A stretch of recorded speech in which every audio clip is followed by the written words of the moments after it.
Social ulit kami dito sa playground. Ilang buwan ngayon lang ulit ako nakaisip na dalhin sila kulit dito sa playground. Eto naman ang batang bulilit. Malaki na nang dinala dito. Baby pa siya nang pumunta kami dito. Hindi masyadong matao ngayon, buti kunti. Isang bata pa lang nandito. What? Okay. Be careful, okay? Yes. Doon na. Dali na, baba ka na, be. Baba ka na, Justin. Baba na.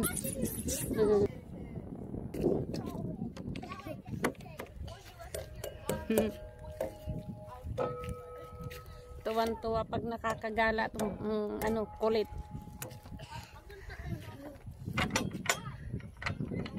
Lagi lang sa bahay.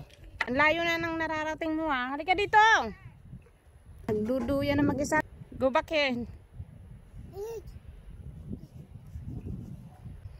Kamarunong na. Nakalimutan ko suotang kang shoes. Naglalakad ka na pala.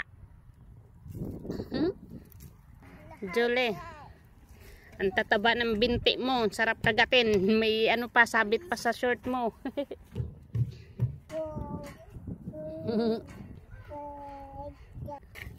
Alayo. Julie. Julie.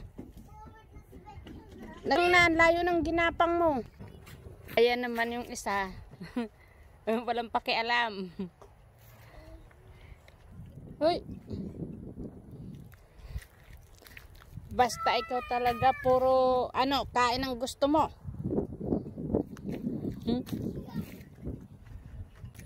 Tingnan mo, namumula na yung mukha mo.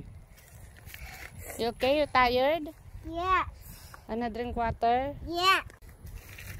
Halika na. Wow. Halika na. No. Mag-alas 7 ng gabi. It's almost dark. Okay? Napagod na si Kulit. Sumakay na kay baby sa stroller. Ang layo pa ng lalakara mga kabayan. Huwag ka malikot dyan. Ay, no. Huwag yan. Matutumba mo si baby. Huwag yan. Ganyan siyang dyan.